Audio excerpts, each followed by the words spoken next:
Did you participate in any of the new recent launches like Chuan Park, Emerald of Katong, Nava Grove, or even Ori?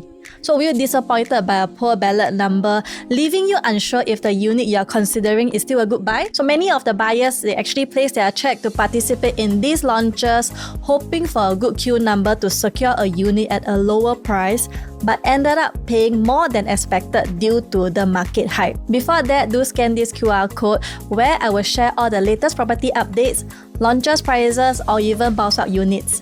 In this video, I will share my 3-step thought process into identifying a safe property purchase. With this approach, you'll be better prepared for the upcoming 2025 launches and avoid overpaying for your next property. So I will first illustrate this with a recent hot launch, the Chuan Park. Buyers who had a good queue number managed to secure 2-bedroom units at around 2,200 plus per square foot. However, as demand surged throughout the day, the developer raised prices multiple times, pushing the same unit type to 2,700 plus per square foot, which is a 500 per square foot PSF increase within hours. So for a 732 square feet unit, the price difference is about 366,000. Now imagine being the buyer who purchased at 2,700 per square foot. In order to make a profit, you will likely need to sell at 3,000 or even 3,100 per square foot. While it is not impossible to achieve this, it's a challenging target. On the flip side, if you were fortunate enough to lock in the unit at 2,200 per square foot, selling it later at 2,700 per square foot, the same price your neighbor bought on day one, you would have already have an estimated paper profit of about 500 per square foot, which translates to 366,000. So which buyer would you rather be, the early buyer or the later one? I ask this because I believe property purchase shouldn't be based on luck. If I allow all my clients to solely rely on luck, there's a high chance we could end up paying 500 per square foot more for the same unit type.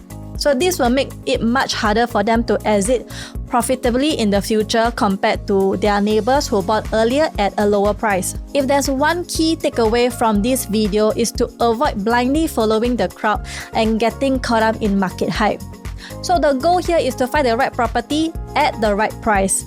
And there may be other projects that better suit your needs. So how do you avoid overpaying while still securing a good property?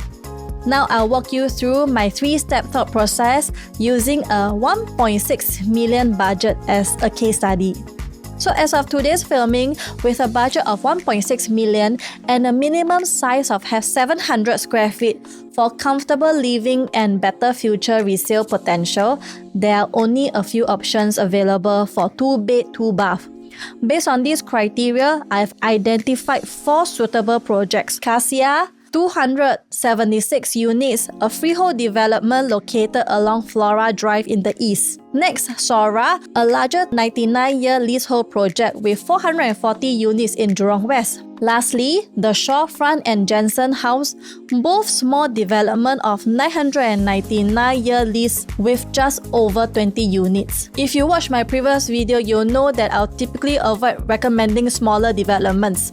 So now this will narrow down our focus to only Cassia and Sora. Now next, to determine which offers a safe entry price, let's evaluate these projects using my 3-step thought process. Let's start by checking the performance of surrounding resale properties within a 1 kilometer radius of Cassia. There are several resale condos giving buyers plenty of alternative in this area. Cassia estimated launch is at 2,000 per square foot, showing a significant price gap compared to these resale condos. Now looking at Sora, there are only 3 resale projects within 1 kilometer. These 2 are already on block. Now, the youngest resale project in the area, which is Lake Grande, already reaching 2,000 per square foot. Interestingly, Sora is currently selling at around 2,100 per square foot as well. This matters because when Sora completes in 2028, Lake Grande will be a 9-year-old development. When faced with a similar price resale condo and a brand new unit, most buyers will naturally lean towards the newer one, right? So looking at resale performance alone isn't enough. We also need to consider and compare to the current new launches, as they will be your future competitors. In the same district, Jaden's 2-bedroom already transacted above 2,800 per square foot, creating a price gap of nearly 500 per square foot compared to Sora current pricing. This would mean that there is an almost 500 per square foot safety margin, which translates to 366,000 as compared to Sora's available units. You might be wondering why I'm comparing Sora to a project in a completely different location that's closer to an MRT station, while Sora is much further in terms of accessibility. To explain this, let me walk you through another case study. Let's take Sengkang Grand Residences, an integrated development and Buangkok MRT, and Riverfront Residences, which isn't near any MRT. Both projects launched in 2019. Sengkang Grand Residence had an average launch price of over 1,700 per square foot, while Riverfront Residences was around 1,300 per square foot. So this is about 400 per square foot price gap. Despite being further from MRT, Riverfront Residences owner saw much more profits due to its lower entry price.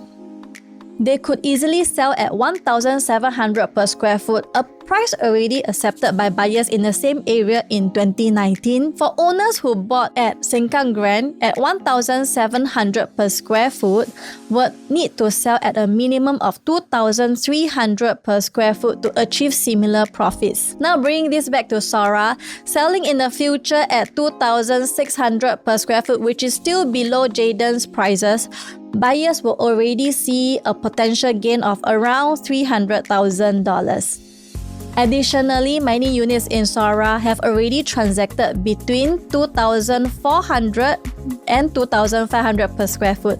With such a significant price gap compared to surrounding launches and within the development itself, Sora offers a strong safety margin and an easier exit in the future. So to sum up the 3 main steps to consider when determining a safe entry price. First, the price of new versus resale. Second, the price of new launch versus surrounding new launches in the same area. Lastly, comparison of the prices within the development itself. And if you are looking for a safe purchase, or if you are curious if there are other of such opportunities in various areas, do reach out to me and I'll share with you the available option. Once again, my name is Charlene and I'll see you in the next one.